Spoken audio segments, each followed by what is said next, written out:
cas où alpha est vrai. Tout ce qu'il faut faire dans ce cas-là, vous avez compris, hein? C'est le seul cas intéressant sur le cas possible. Quand c'est vrai, ça doit être vrai. Ça va? Parce que tous les autres sont sûrs. Donc c'est ça qu'il faut vérifier. Donc montrons, ça va être donc universellement valide. Supposons donc soit I une interprétation quelconque.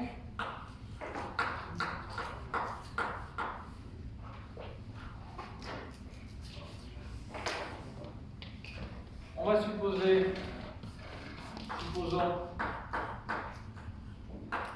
que I satisfasse le 1, qui sera la partie gauche de l'application, et montrons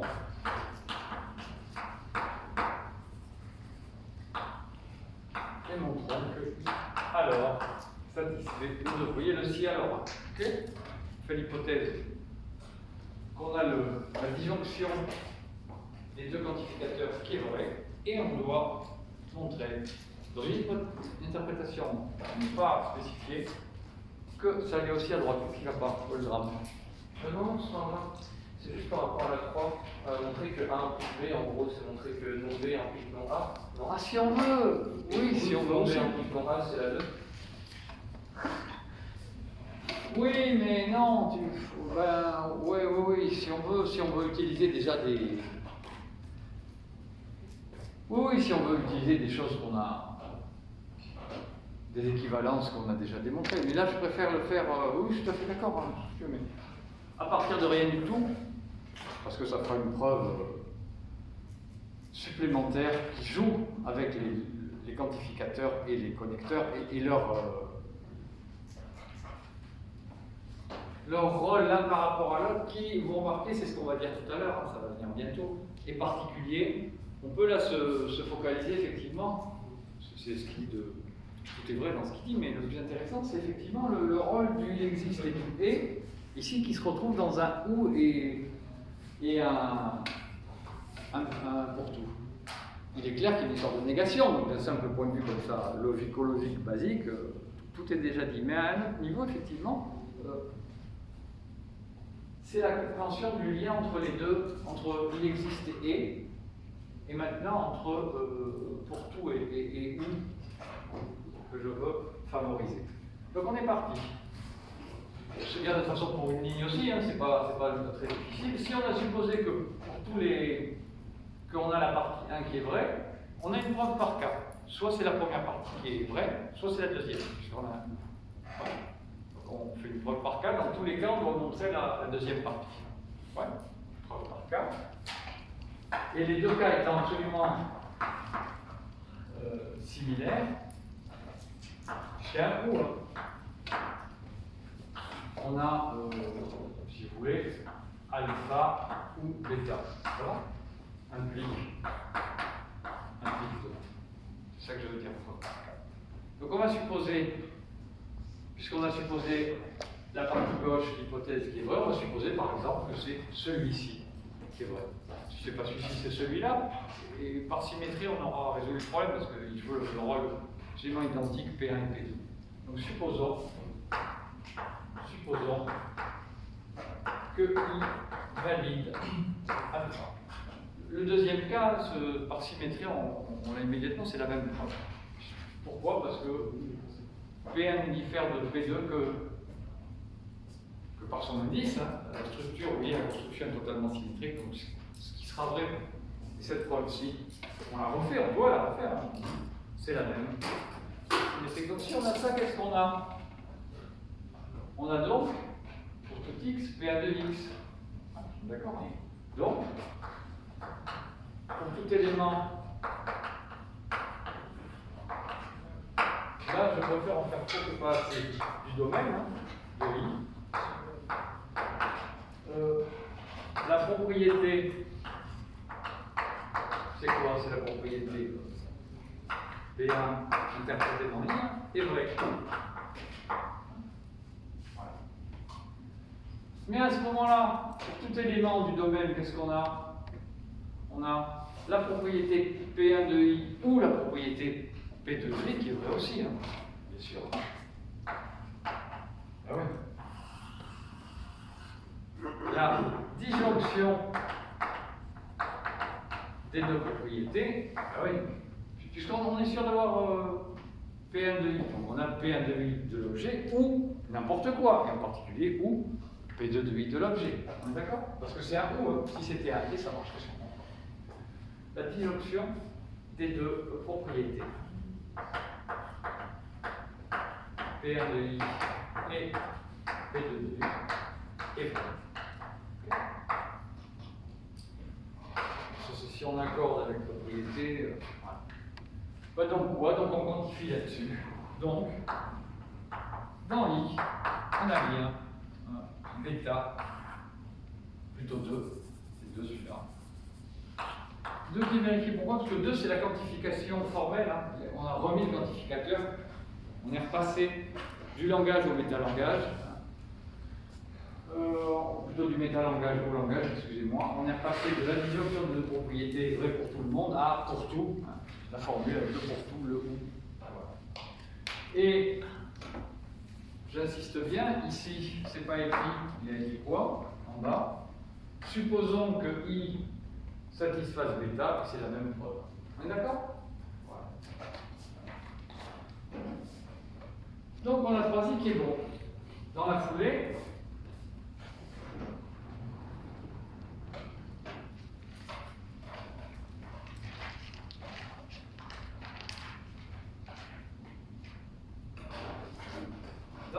je vous fais le 4i.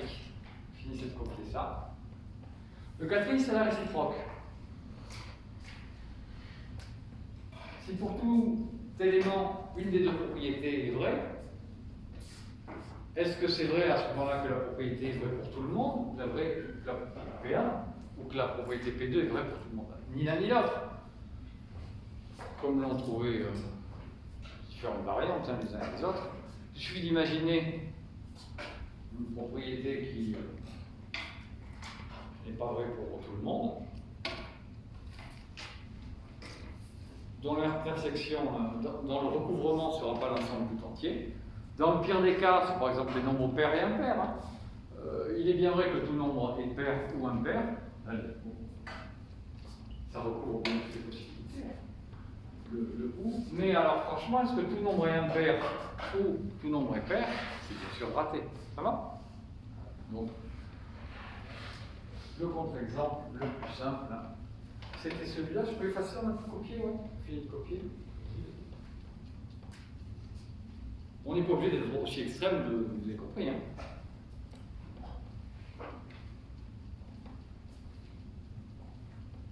Que cet emboîtement, que cet exemple-là, peu importe, tout ce qu'il faut, c'est trouver des propriétés dans l'union, le ou des deux propriétés est assuré par tout le monde.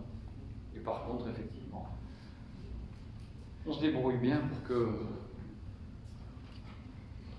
il y ait toujours un élément dans chacune des propriétés qui est. D'accord. Donc c'est bon, j'efface tout ça. Je passe donc. Alors elle est évidemment satisfiable. Hein. C'est pas difficile de montrer qu'elle est satisfiable, la quatrième, c'est facile comme tout, je ne vais pas insister là-dessus, hein. On peut trouver des cas où ça marche, bien sûr. Il suffit de prendre, par exemple, P1 qui est identique à P2, ça devrait quand même assez bien marcher. Hein. Parce que si pour tout x on a P1 de x ou P1 de x, hein, pour une certaine propriété donnée, on prend la même. Hein. Bien sûr que ça va, hein, d'accord. Donc bien sûr c'est satisfiable, le 4i est satisfiable.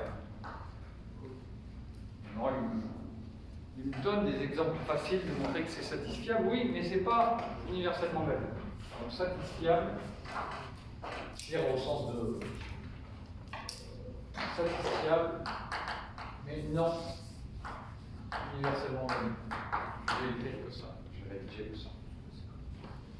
Le contre-exemple, c'est celui que je viens de donner, donc un entier naturel, pair et impair. On construit I0 tel que I0 ne satisfait pas phi 4i. Je suis là, moi. Ça répond, non? Non.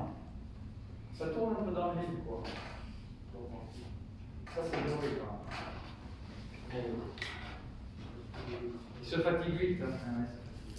Ça doit être la chaleur. Ou bien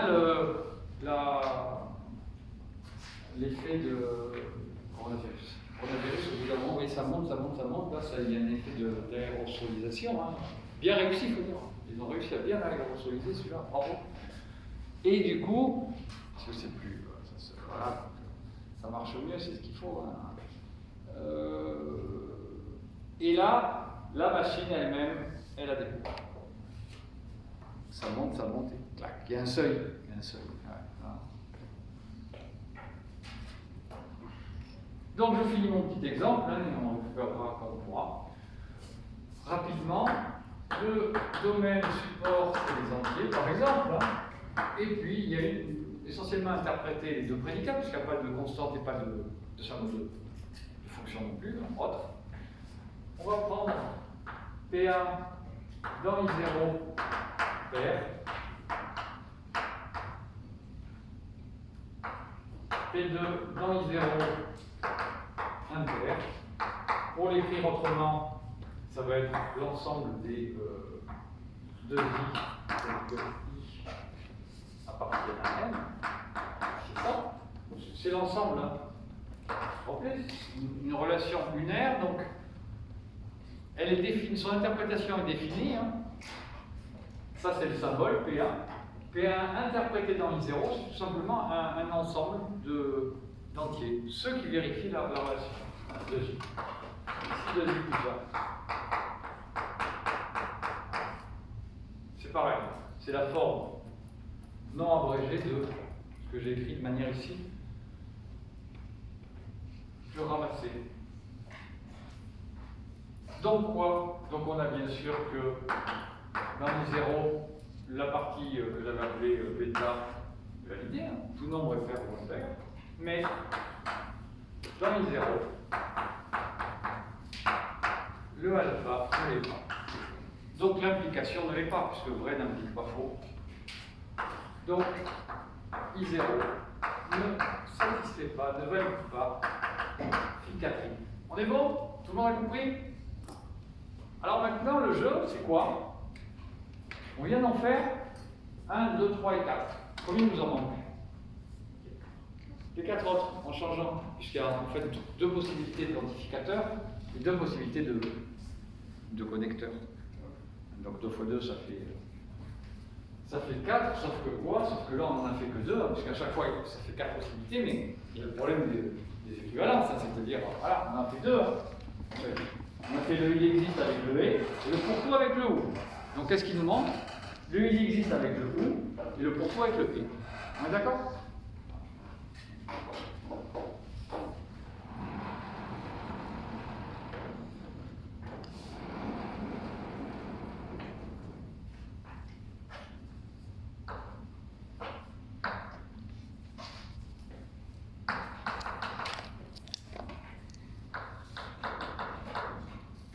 Et là, donc, on met un ou.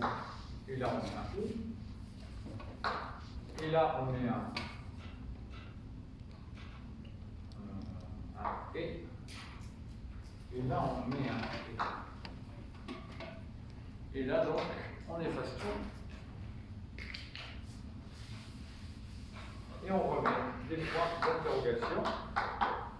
Et vous allez rapidement, parce que c'est pas très difficile, maintenant vous écrivez là-dessus, on va faire ça.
de la question. Est-ce que le bêta c'est la partie droite? Oui, sûrement. Hein. Je pourrais le I0 ne vérifie pas alpha, ça implique que I0 ne vérifie pas phi 4. Alors là, on a un peu perdu, c'est un peu la bataille. C'était quoi cette histoire? C'était l'histoire de tout nombre est pair ou impair, c'est ça? Non, rentre le portable. Rentre le portable. Alors c'était quoi? Putain, maintenant qu'on a tout perdu, c'est le. Vous voulez, il n'a pas le bon. Il n'y a pas le Google Translate, là en chinois, il n'est pas rapide. Donc ça arrive au truc, ça revienne. Qu'on comprenne ce qu'ils ont mal traduit. Je suis tapé moi sur des pages entières, des centaines de pages de Google Translate.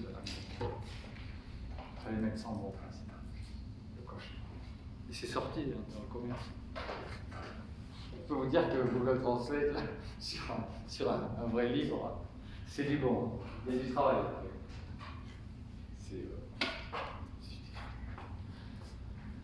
Donc, le précédent, c'était quoi? Alors, on essaie de se souvenir, c'était avec un ou, c'est ça? Alors, on avait quoi? Pour tout nombre, c'est bien vrai qu'il est pair ou bien impair, c'est bien vrai. Est-ce que c'est vrai que tout nombre est pair? Non. Ou bien, deuxième chance, est-ce que c'est vrai que tout nombre est impair? Non. Ça va? Donc, on a bien, ici c'est vrai, ici c'est faux. Ça va? Monsieur, mais si on a un roux, il ne suffit pas un seul pour qu'il soit vrai. Très bien, ou ici, oui, mais c'est pas vrai. Est-ce que tout nombre est pair? Non. C'est raté. Est-ce que tout nombre est impair? Non. Là, il faut revenir au temps de toute petite classe. Oh, pour vous l'expliquer. D'accord, j'ai pas fait de d'argumentation, c'est bon, non? On a bêta, on n'a pas alpha, c'est bien une convention de notation, non? Ouais, je ne suis pas planté, hein, entre moi et moi. Donc on a le bêta, on avait le contre-modèle, hein. On avait bien un bêta, mais on n'a pas alpha, donc je suis désolé, on ne peut pas dire qu'on a une application. Non. Quelque chose, mais c'est. Alors, qu'est-ce que vous en pensez de cela? Parce qu'on a du boulot après les enfants, là. On va mettre en branle le calcul des séquences. Ça va être une toute autre histoire. Qu'est-ce que vous en pensez? Pardon? Le 5. Le 5. Alors, le 5, qu'est-ce que vous en pensez? C'est reparti pour un nouveau tour. Ah oui, je me vois, bonjour. Bonjour moi-même. Ça y est. Ah bah oui, mais c'est son délai, c'est ça le temps qu'il réalise. Là aussi. Que dalle. Ah ça y est, j'arrive. Ah, ça va. Je suis là, c'est bon. J'étais là. Oh, c'est beau, hein. C'est une assurance après coup qu'il y a bien eu quelqu'un. Mais le problème, c'est que le moment où on le réalise, on est déjà dans un après, donc on est plus sûr d'être toujours là. Comme on le verra, c'est un peu ce que nous dit le théorème de Gödel, quoi. C'est valide, hein. Le truc est non contradictoire, la théorie est non contradictoire. Mais pour le prouver, il faut une théorie plus large. Et pour prouver que la théorie plus large n'est pas contradictoire, devinez ce qu'il faut. Une théorie encore plus large. Donc vous voyez, là aussi on est dans le jeu de miroir décidément. Et être sûr que... Ah, c'est moyen. Dans les systèmes distribués, il y a un joli algorithme, snapshot, où effectivement... on a sur un réseau comme ça, vous savez, ça circule, hein, des messages, et puis on essaye de voir. On n'a jamais d'image globale de ce qui se passe, c'est totalement distribué. Et si on veut des images de la mémoire et les coller tout ensemble, on peut faire un arbre courant, faire des machins, etc. Des anneaux, des jetons qui circulent, tout ce qu'on veut. Ça remonte. Mais au moment où on a l'image, vous avez compris, on a assemblé tous les éléments du puzzle en passant sur tout le processus, on est déjà dans plus tard, et on ne sait pas ce qui s'est passé entre temps. On a des images comme ça, du passé, qu'on peut archiver. Voilà. Alors, on y va rapidement, parce que je vous dis, on a du boulot ce matin.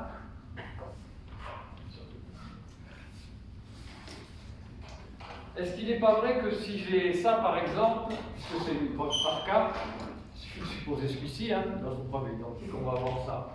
Bien sûr que si, hein. Ça va? puisqu'il existe un x qui a la propriété P1, il y a bien un x, le même, qui a la propriété P1 ou ce que je veux. Ok? Donc oui. Mais la réciproque, s'il y a un x qui a une des deux propriétés, ben, excusez-moi, là aussi on est dans une preuve par cas. Il y a un x qui a soit P1, soit P2. Et si c'est P1, on construit ça, si c'est P2, on construit ça. On est bon? Alors pour faire plaisir à votre camarade, c'est déjà cuit évidemment pour des raisons de négation, mais on va aller quand même jusqu'au bout, et voir qu'effectivement, si on a ça qui est vrai, si tous les x ont une certaine propriété, ben, tous les x ont la première propriété et la deuxième, puisqu'ici c'est un et. Les x ont la première et la deuxième. Le beurre et l'argent du beurre. Alors, bien sûr que tous les éléments ont les deux. On est d'accord? C'est oui aussi. Et le dernier, ben, si tous les éléments ont les deux propriétés, on peut dire que tous les éléments ont la première et tous les éléments ont la deuxième. Ce qui vous met sur la piste, en fait, de pourquoi ça marche ici et pourquoi ça ne marchait pas tout à l'heure. Pourquoi ici il y a un jeu de... Alors là, en gros, ça veut dire ça, ça distribue. Tout à l'heure, ça distribuait mal, que dans un sens, c'est-à-dire ça ne distribuait pas, on ne peut pas dire qu'il y avait égalité, vous vous rappelez, hein. C'est des affaires de distribution, ça. Hein. Distribution du quantificateur par rapport au connecteur, ça va? Et ici, on vient de montrer quoi? La réelle équivalence. Ces trucs-là sont équivalents. Voilà. Ça va? Et là, c'est pareil. Ça distribue. Voilà. On l'écrit d'un côté ou de l'autre. 3 fois 2 plus 4, c'est vraiment 3 fois 2 plus 3 fois 4. C'est comme ça. Dans un sens, dans l'autre, on s'amuse à l'infini. Jeu algébrique. Voilà, qui nous occupe. Tout ça pour dire quoi? D'où ça vient tout ça? Examinons d'un peu plus près, par exemple, ce truc-là. Qu'est-ce qu'il y a écrit là en fait? Touchons du doigt la base, les éléments, le domaine. Domaine, qui sera typiquement, forcément, fini ou infini, mais on va prendre généreusement un domaine infini. Dénombrable quand même, c'est-à-dire en bijection avec les entiers, parce que tu ressens tous les calculs qu'on peut faire en logique ou chez nous en informatique, généralement par là, sont dénombrables. On ne peut pas faire plus, on ne peut pas accéder, si vous voulez, aux grains de sable que sont les réels. Les réels, il y en a trop. Il y a toujours entre 2 grains de sable et un troisième grain de sable. L'analogie casse, je suis désolé, mais c'est comme ça. C'est le problème des réels, on ne peut pas les compter. On ne peut pas les mettre à la suite les uns des autres, c'est ça, on les compter.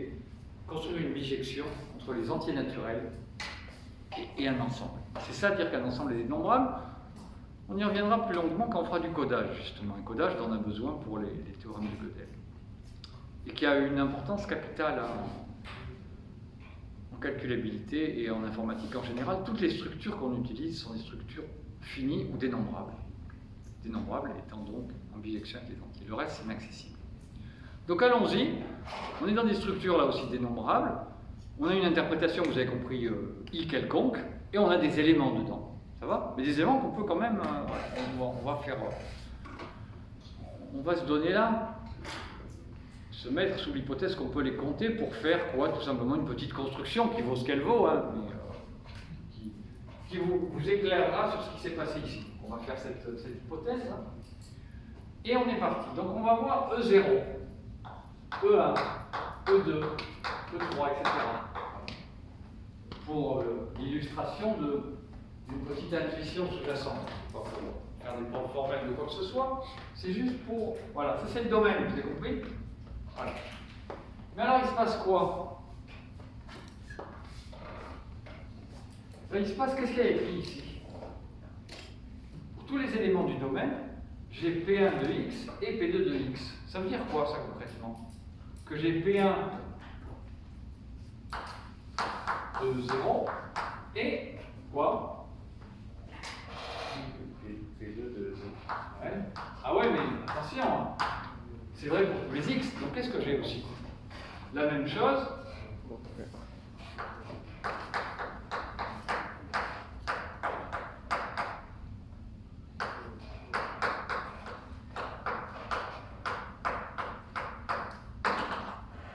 Est-ce qu'on commence à avoir le truc? Ça va? Et on continue ici, hein. Ici c'est EN, P1 de EN et P2 de EN. Ok. Mais que dit la deuxième partie?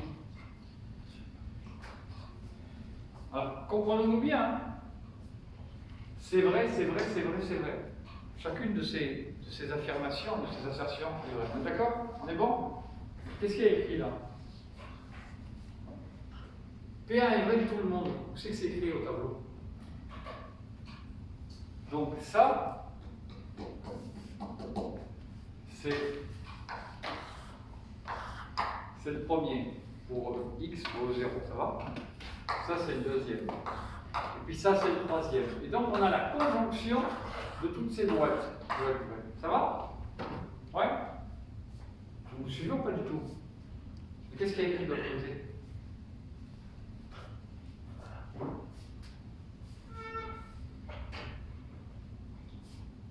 La conjonction de ça et de ça. Où c'est que je le vois là-bas?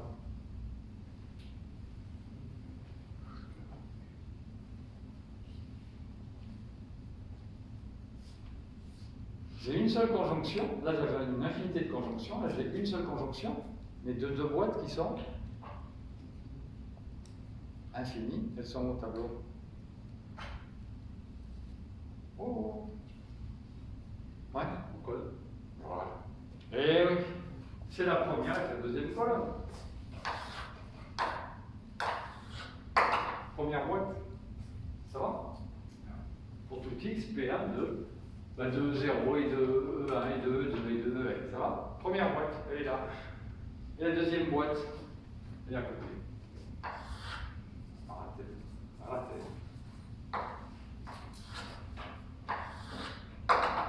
Ça va? Donc il ne faut pas s'étonner, vous demandez que la conjonction de toutes les boîtes horizontales soit vraie, mais si vous réordonnez différemment, une petite approche basique combinatoire, vous réordonnez verticalement, bien sûr que vous demandez la même chose. Ça va? Donc chaque fois que c'est vrai pour cette variante-là, hein, les boîtes horizontales, c'est vrai aussi, hein, des deux boîtes verticales. Ça va? Vous demandez la même chose. Ok, donc en fait, on se rend compte qu'on a quoi ici? On a une sorte de...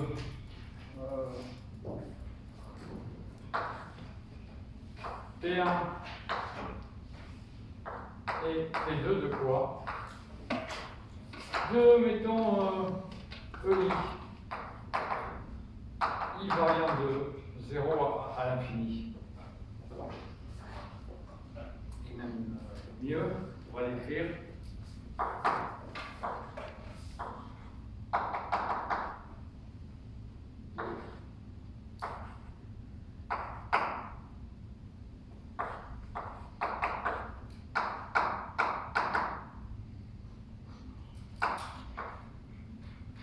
De 1 à 2, ça va? Donc, vous voyez que dans c'est un jeu de commutation qui vous fait passer de l'un à l'autre. On a une conjonction de deux objets et aussi une conjonction d'une infinité. Vous vous amusez dans un sens, ça c'est cette variante-là, et puis l'autre, ben, c'est l'autre variante. Vous avez le et d'abord, de 2, et le boîte des boîtes. C'est le E de J égale 1, 2 du E infini.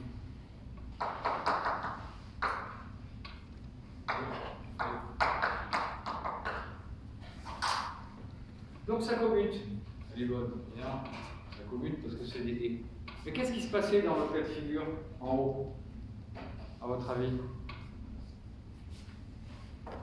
Par une sorte de dualité bien comprise.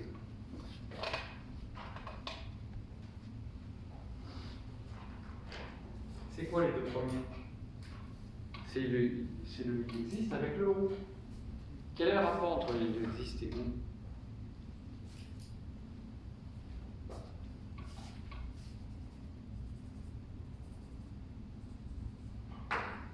C'est pas toutes les boîtes qu'il faut consulter, toutes les boîtes, mais on ne va pas les avoir toutes vraies, vous avez compris? Il suffit d'en avoir une de vraie. ici, ça c'est un ou en fait. Pourquoi? Parce que il existe x P1 de x vrai, c'est quoi? C'est P1 de E0 ou P1 de E1 ou, d'accord? L'un d'entre eux suffit. On est bon? Donc on a la même chose en remplaçant quoi? Ce est par un ou entre deux boîtes, et celui-là par un ou entre une infinité d'objets. Ça va? Donc on retrouve, c'est la même chose que là, c'est un jeu de colonnes et de lignes. Voilà. Toutes les boîtes horizontales d'un côté, les deux colonnes infinies de l'autre, et quoi? On demande qu'une seule soit, de celle-là soit. On est bon?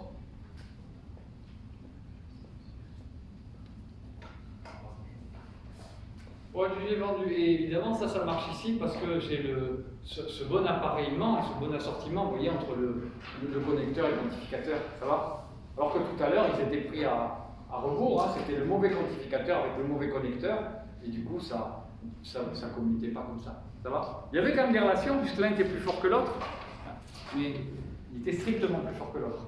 Il l'appliquait sans qu'on ait la réciproque. On est bon? Allez, maintenant je l'ai vendu. On va passer au calcul des séquences.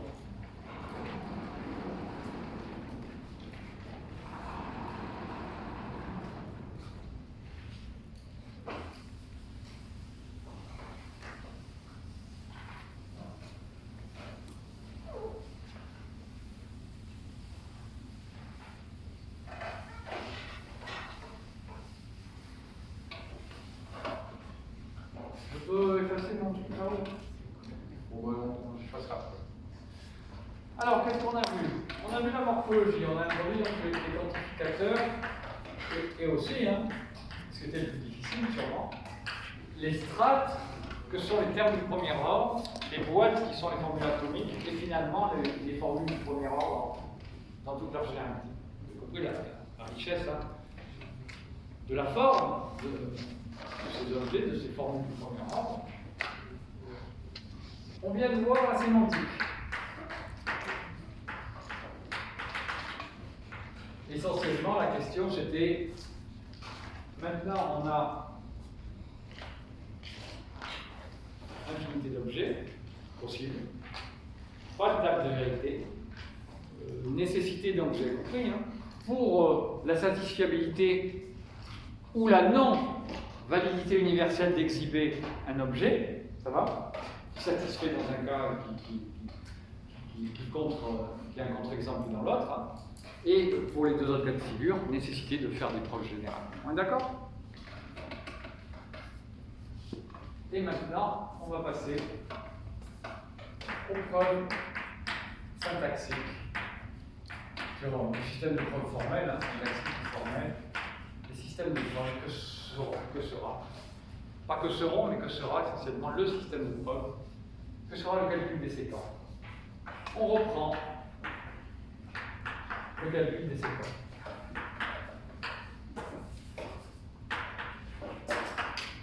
Vous avez votre feuille de calcul des séquences? J'espère, hein, que moi j'ai que dalle. Monsieur, Ouais. je me demandais pour l'examen, on pourra l'avoir la feuille de calcul. Ah, pas du tout. Ah, pas du tout. Ah non, pas du tout. Pas du tout. Ben non, du coup, les trucs seront pas très durs. Je préfère qu'il n'y ait pas la feuille, qu'il n'y ait rien, qu'il n'y ait pas de cours et que ce soit faisable, que de vous donner du matériel et de vous faire des trucs. Ah merde, on l'a pas vu. Ben non, pour Provision, on l'a pas vu. Bon, si c'est pour recopier ce qu'on a déjà fait avec elle. Merde, alors, ah oui, oula. Ça, c'était le monde d'avant. Ça, c'était il y a 10-15 ans. Quand on faisait un cours de logique, qui n'était pas un cours d'introduction à l'introduction, à l'introduction, à l'introduction à la logique. C'est ce que je fais en ce moment. Oui, donc ça fait moins de catastrophes. Ça fait moins de catastrophes.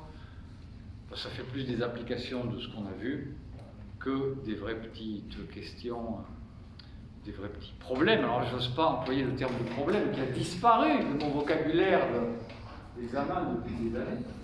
J'écris plus jamais le mot problème avec un truc sur 12 points, non. C'est plus possible. Ou alors j'ai envie d'avoir beaucoup de redoublants, et alors là, c'est pas le cas. C'est pas le but du jeu, donc il faut s'adapter. Donc, vous avez votre feuille de calcul des séquences? Ouais, il faut la sortir. Il faut la sortir. Je vais en avoir besoin. Une pour deux, hein, bien sûr. Hein, une pour deux. Voilà.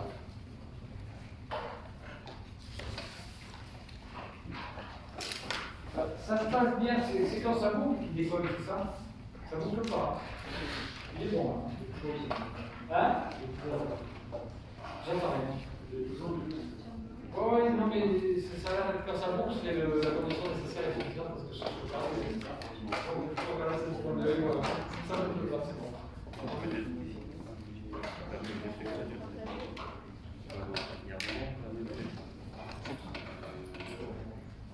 Alors, je l'avais annoncé, donc je vais le tout redire hein, pour les absents, mais les autres qui suivent régulièrement se souviennent, j'ai annoncé le truc. Hein.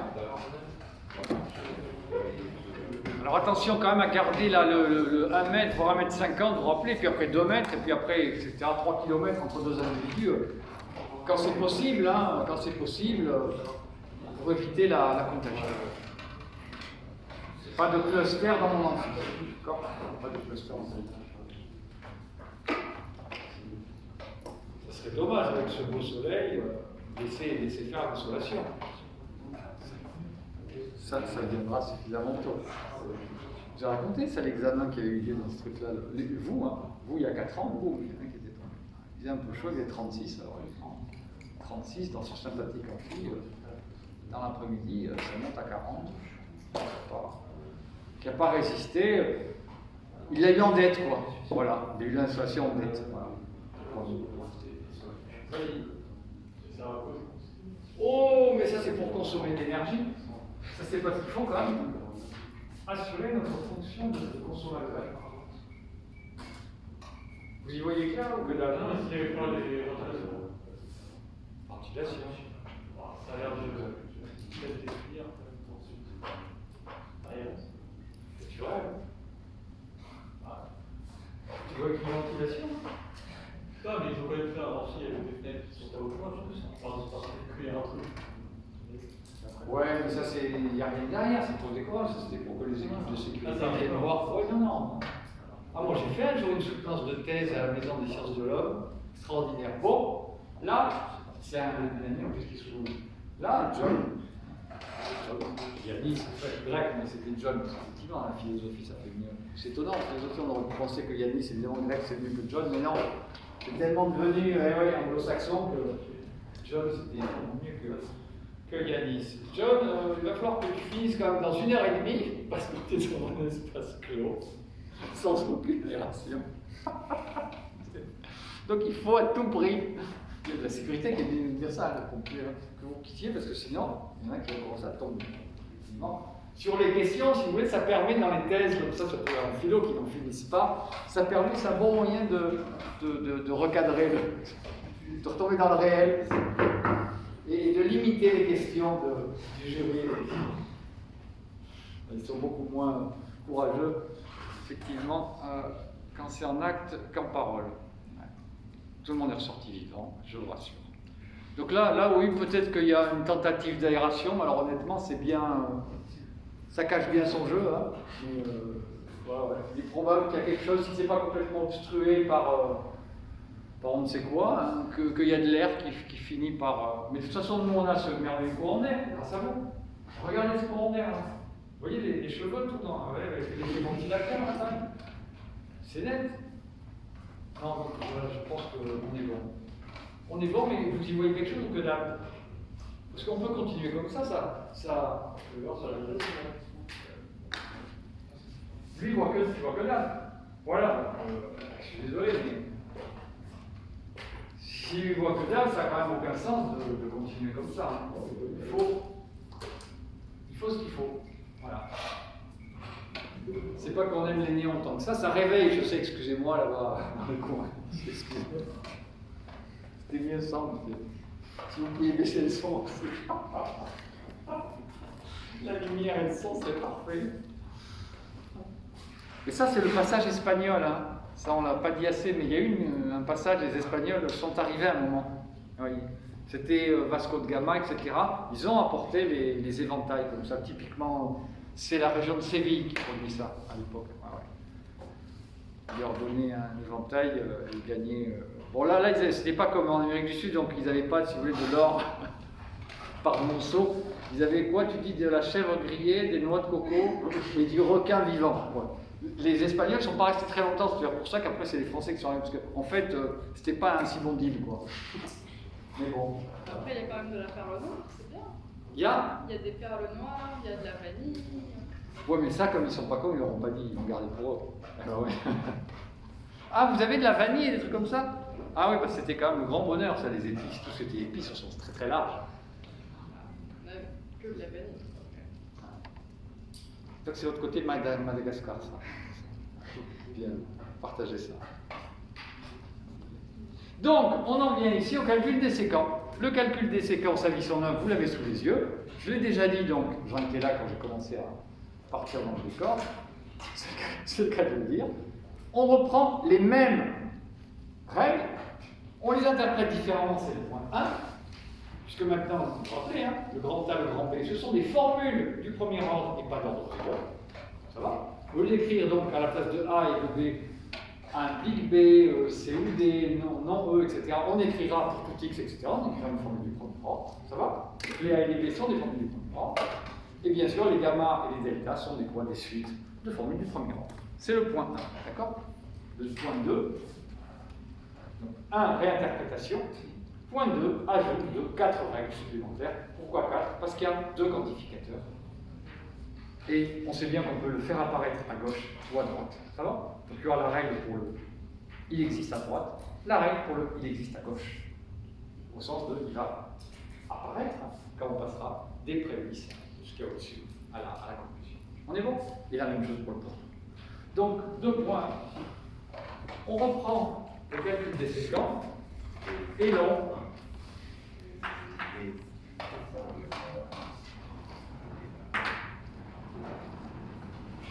Point 1.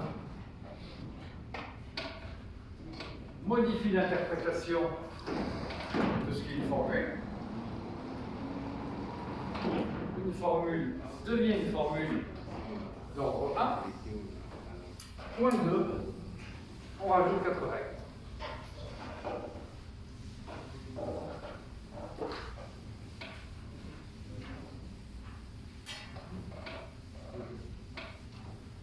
Donc vous avez compris le jeu là, ça vous servira quand même un peu pour comprendre mieux ce que vraiment il existe et ce qui est vraiment c'est relativement important. Puisque là aussi il s'agit de construire votre intuition de ces quantificateurs qui vous posent toujours tellement de problèmes en maths, j'entends dans les vraies démonstrations, hein, pas dans les méta, trucs comme ça, hein, dans les jeux purement logiques, mais dans la vie tous les jours d'un petit raisonnement.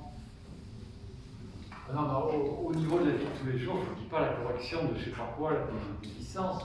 Le machin, il était écrit qu'il n'était pas ordonné parmi les autres propriétés et qu'à l'arrivée, il devait être ordonné. Ça va? Il y en a la moitié, ils ont fait les autres propriétés, ils n'ont pas réussi à dire oui, Coco, si c'est pas ordonné, tu le redonnes. Avant-après, hein. Ça c'est l'entrée, ça c'est la sortie. Ça va se faire tout seul. C'était un truc pour les débiles, pour qu'ils ramassent des points en faisant n'importe quel prix qu'ils voulaient, vous comprenez? La moitié, il n'a même pas vu.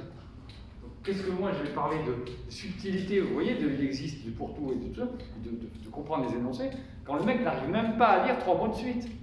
Et ça, c'est un réel problème, hein, qui pour toi est parfaitement compréhensif. Hein, il faut rentrer dans la langue, et lui sera le seul excusé possible, hein, le jour d'examen, s'il n'a pas compris l'énoncé.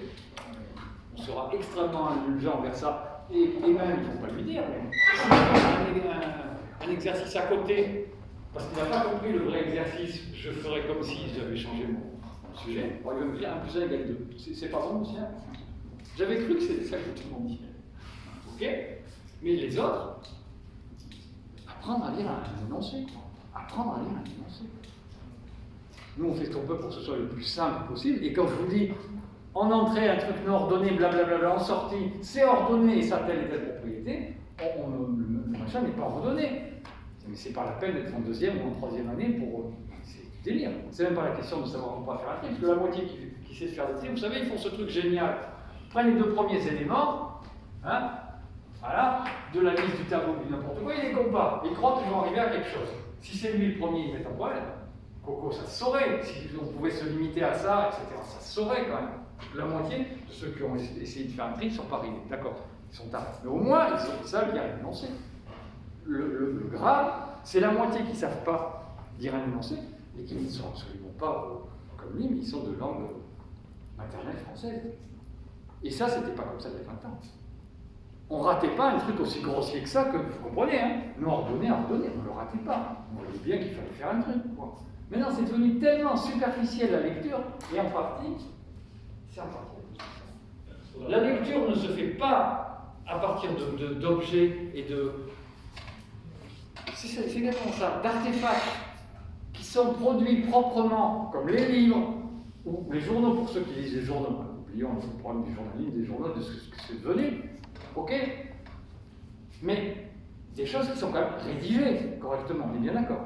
On est passé à quoi? À des générations qui passent leur temps à lire des fragments de prose, des phrases concaténées les unes aux autres, on ne sait pas trop par qui, on ne sait pas trop pourquoi, et on zappe là-dessus en vitesse en plus. Donc c'est la qualité moyenne du texte là-dessus est vraiment très faible, sur Internet en moyenne, point 1. Point 2, vous, moi, on n'a pas notre vie à lire leurs conneries, donc qu'est-ce qu'on fait? On le lit en diagonale. Donc, ce qui était autrefois un livre qui demandait une lecture, une relecture avant la production, puis au moment de la réception, là aussi, rareté de l'objet, etc., importance, une concentration pour bien analyser naturellement, sans qu'on s'en rende compte, hein, une phrase correctement, tout ça c'est passé à la poubelle.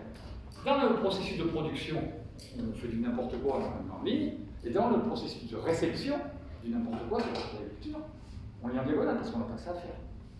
Vous voyez où on en est? Je ne m'étais pas rendu compte avant cette année qu'on en était là, parce que le coup de non ordonné et ordonné, c'est quand même un truc, je me dis, il est con le mec. Il est vraiment... Non, ils sont pas méchants, ils ont juste lu tellement de diagonale qu'ils sont jetés sur le truc et hop, je me jette dessus. Les mecs sont les langues maternelles françaises, je sais pas. Non ordonné devient ordonné. T'as pas compris qu'il fallait faire un tri là, pourquoi? Que tu l'as pas gratos le truc, non?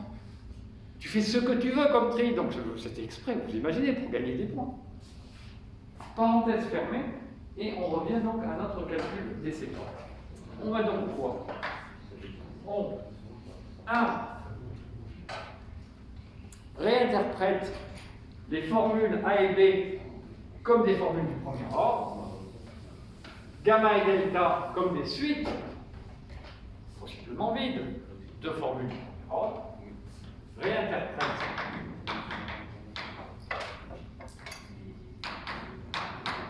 A et B, vous vous souvenez, hein, ce sont les deux seules lettres à peu près qui doivent apparaître pour désigner des formules. Comme des formules du premier ordre, et pas des formules d'ordre 0. Et idem, et gamma et delta comme des suites de formules du premier ordre. D'autre part, on ajoute 4 nouvelles règles, des règles d'inférence qui vont être le pourtour à droite, le pourtour à gauche. Pour faire plaisir à l'hémisphère sud, je vais mettre pourtour à gauche, et pourtour à droite. Alors c'est bien de pourtour à droite. Ils sont très stricts à l'hémisphère sud, vous voyez, ils voient les choses un peu à l'envers par rapport à nous des fois, mais ils ont peut-être leur raison. Très strict. Il existe à gauche, il existe.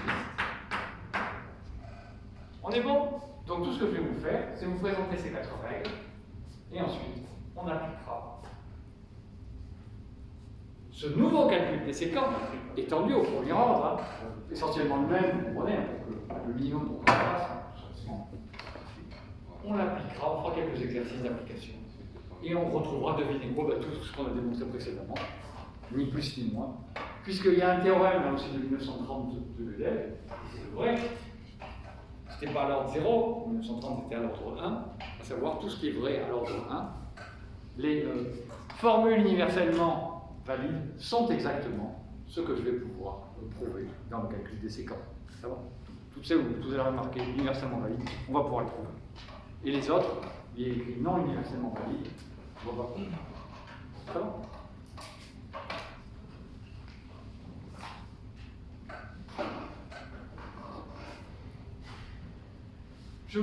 Avant la pause, je vous présente un petit peu les règles, je vous donne un petit peu l'idée. Ça ne peut pas faire de mal parce qu'elles ne sont pas évidentes.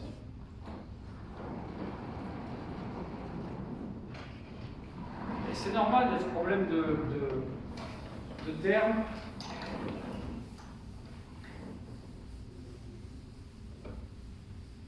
Finalement, il faut dire les choses par rapport, structure de données. Dans les programmes, c'est une structure de données.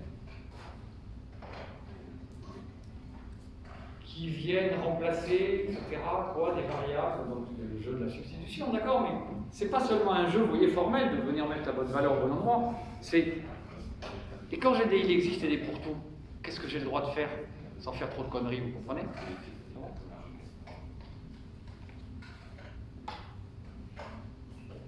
Alors, donc une petite présentation là. Je pense que je n'aurai pas le temps de donner les règles tout de suite, mais je vous présente un petit peu le truc. C'est ça un séquent, on est d'accord? Il y a le thèse au milieu, et à gauche et à droite, hein, il y a des choses. Ici, la conjonction de tout ça, qui va impliquer, chaque fois que ça sera vrai, la disjonction de tout ce qui est à droite. On est bon? C'est la grande invention, ça. L'objet au-dessus de la formule, qui manipule les formules, qui fait transiter, vous avez compris, le vrai. D'ici là. C'est assez joli, vous avez vu des symétries entre les virgules, des symétries entre la partie droite et la partie gauche. Une sorte de négation implicite à gauche, une sorte de positivité au contraire à droite, négativité à gauche, positivité à droite. Du coup, les virgules ici c'est des et, les virgules de l'autre côté c'est des ou.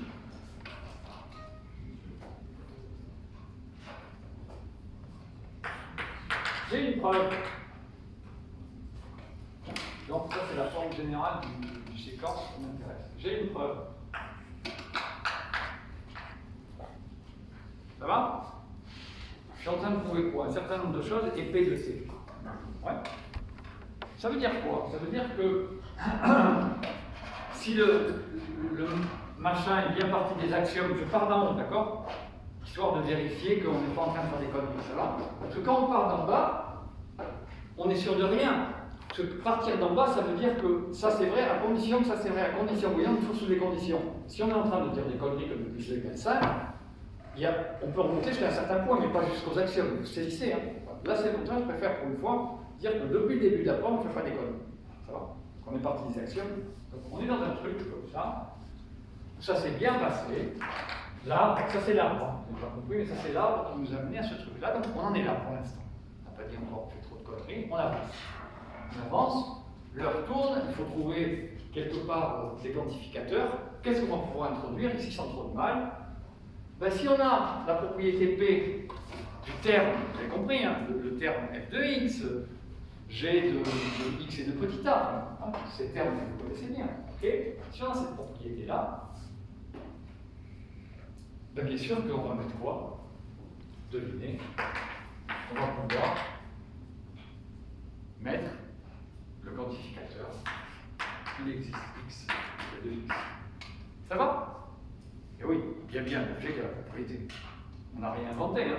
Si on a ça, on peut bien passer à ça. Oui, non, peut-être? Oui, non, peut-être. D'accord.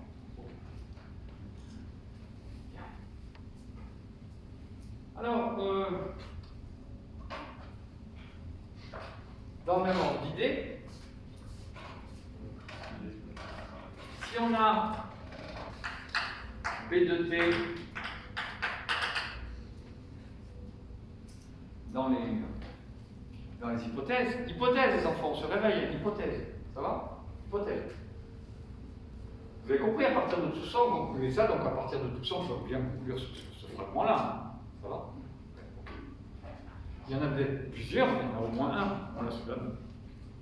Là, les enfants se réveillent, on écoute les hypothèses. Disent une autre histoire. Disent une autre histoire. Ici, par contre, ce qui va jouer, vous devinez, hein, par dualité, c'est le pourtant. Si j'ai ça, alors évidemment, on a envie de dire que, bah oui, pour tout x de x, va m'amener au même résultat, on est bien d'accord. Qui peut le plus, peut le moins, on est d'accord. Avec ça, on arrivait à trouver des choses. Si on a ça, on a au moins ça, on est d'accord. Donc si celui-là est suffisant pour ça, ça veut dire qu'on a des hypothèses très fortes. Donc on a forcément exactement la même chose du côté des résultats. N'oubliez pas, hypothèse résultat. Sous certaines conditions, on arrive à certains résultats. Donc si on travaille suffisamment, de ne pas être trop con, on va réussir à avoir quoi? Notre diplôme à la fin de l'année. C'est ça que ça veut dire. Si on travaille un peu plus ou qu'on est un peu moins con, on a un peu plus de force à gauche, on va d'autant mieux y arriver. On est tous d'accord?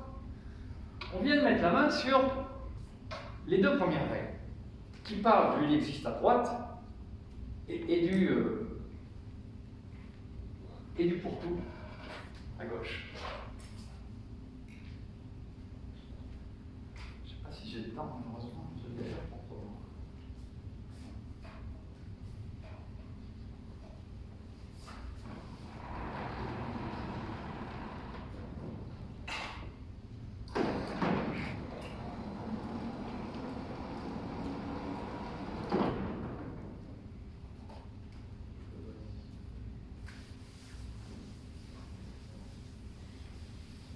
Je vais finir ces deux règles et je ferai les deux autres après, je préfère. Donc je les formalise.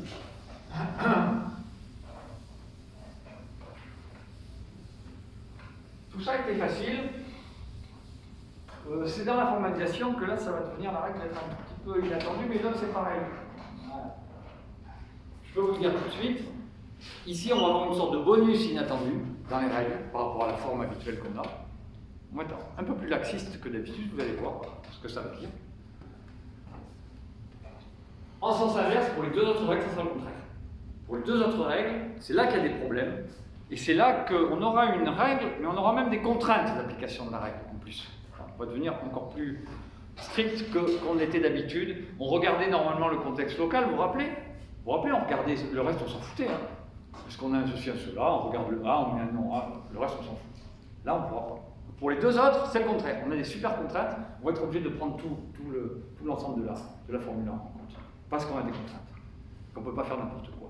Là, on avait le curseur qui était là, si vous voulez, à l'ordre 0.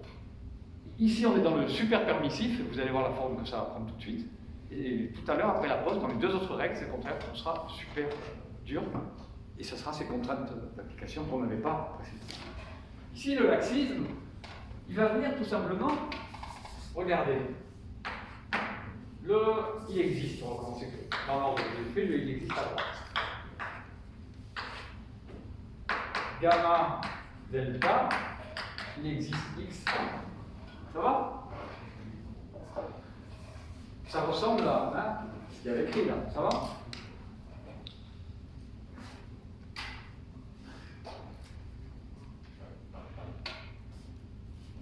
Qu'est-ce que j'ai là-dessus? Ben, j'ai gamma, j'ai delta. Si je veux, regardez bien, je pourrais mettre A, c'est pas faux, mais il y a mieux. Il y a mieux. Il y a A ou à mon choix, comprenez ça, c'est pas des emmerdes, hein, c'est un choix. Si je veux, devinez quoi, vous n'avez rien, je remplace le x par un terme. Vous avez saisi? Le terme t, c'est le terme de mon choix. Donc vous avez, c'est un degré de liberté. Si vous voulez, vous pouvez le faire sauter et continuer avec grand A. D'accord? Probablement, il y a x dedans, hein. On est bien d'accord. Et si on a envie, comme dans l'exemple là, vous avez saisi le truc? En un mot, on est ici, on est sur il existe x, p de x, on peut tout simplement le faire sauter, essayer de prouver p de x sans toute généralité, ce qui peut marcher dans certains cas. Mais si on a envie, si on sait qu'il y a un certain t ou t' ou un autre qui réalise le truc, ce qui était le cas là, on peut le mettre à la place. Vous avez saisi?